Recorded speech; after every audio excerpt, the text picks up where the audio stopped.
Hey, so we're here for yet another um, Zendikar-Worldwake-Rise of Eldrazi draft, and here I don't think we have a particularly good pack. I don't know how Blade of the Blood Chief is. It doesn't seem great. It seems a little clunky. It's cheap, and it keeps our colors open, which is good. But I don't think it's strong enough. The only card I'm looking at here is this Oran Reef Recluse, just because I feel like it could go on any deck, and could be a pretty good 2-for-1, but I think it's weak enough. I'd rather just keep our options open. Yeah, I think I'd rather keep our options open. Here, there's a Goblin Guide. There's a couple of vampires here that we could pick up. There's also a Greenweaver Druid. I think that might be the pick here. I don't want to be aggressive because this is actually my third draft of this format, and from what I've seen, going aggressive just is definitely a bigger risk, because it doesn't pay off in the third pack because it's so slow, and because the format slowed down so much more, people are willing to forego less powerful, faster cards for more powerful, slower cards that can just overwhelm an aggressive deck that sacrifices that. So I'm actually gonna pick up this Greenweaver Druid and hope for like heavy guys in the next pack. So here there's a Frontier Guide, a Cobra Trap, and this is chosen. It's also a Mold Shambler, which I am a fan of. I don't really like Cobra Trap. I think 6 mana is a lot for 4/1/1s. Even though it's an instant, I don't think it's good enough. I'd much rather have the Baloth. And other than that, the only card I'd pick would be this Giant Scorpion, but I like the 2-for-1. Unlike the Spider, I think this 2-for-1 is a little better because it's more versatile, and it leaves you with a bigger body at the end of it. And you can just play it for 4, and it's a Hill Giant, which is pretty good in its own respects. Ooh, just realized that you guys aren't seeing all the cards. Okay, well, yeah.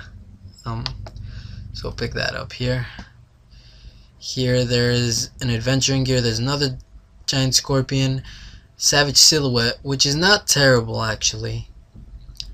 I remember in regular Zendikar that made for a really good start if you got it out early, and it's not terrible late either, because the regeneration makes it harder for the creature to get killed, so it's not like you're necessarily 2-for-1ing yourself, as is the case with more Storas. But I'm picking up this Blazing Torch. It's a form of removal, and it gives us something to do with our other cards that don't seem to do much.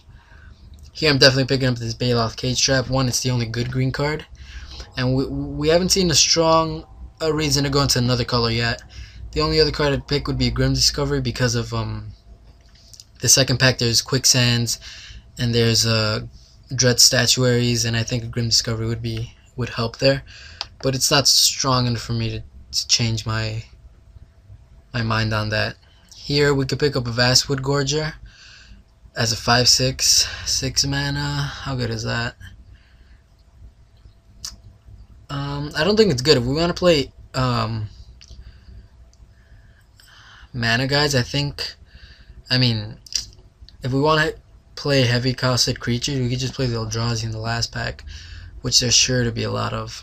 So I'm actually just going to pick up a Grim Discovery, just in case. We didn't pass like crazy black cards, so we might get rewarded in the second or third pack. So yeah. Other than that, I'd take the Molten Ravager, but I think Grim Discovery is a little stronger. Here, I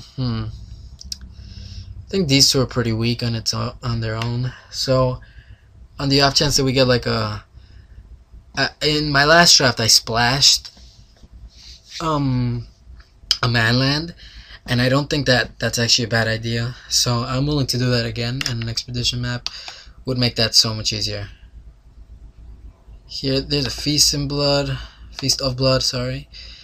I think I'm gonna pick that. We passed a ton of vampires, but there's really nothing else for our deck, And we might pick up more vampires that might make this a bit more playable. The next pack was going with more vampires. Here there's nothing. I guess we could pick up this land, though I don't think it's strong enough. I'm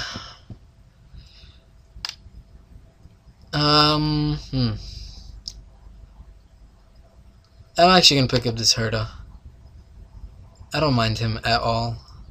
See, so like normally these guys would be picked up like so much quicker. Same thing with the Shortcutter because of the aggressiveness of Zendikar-Worldwake. But Rise of Eldrazi just throws like such a huge wrench in those plans. So now they're going by a lot later. Here I'm gonna pick up Narrow Escape over that. There's a Cobra Trap and a Frontier Guide, so that's a bit tough. Do I want Frontier Guide or a Cobra Trap? Cobra Trap. I think I want the Frontier Guide. Six mana is just so much, and in Rise we could pick up way better cards for that mana. Looks like green is open, which is a good place to be in, for sure. I'm just gonna pick up a land. Nice, pretty land. That's not. That could be worse, but say we still don't know our color. Our second color, at least.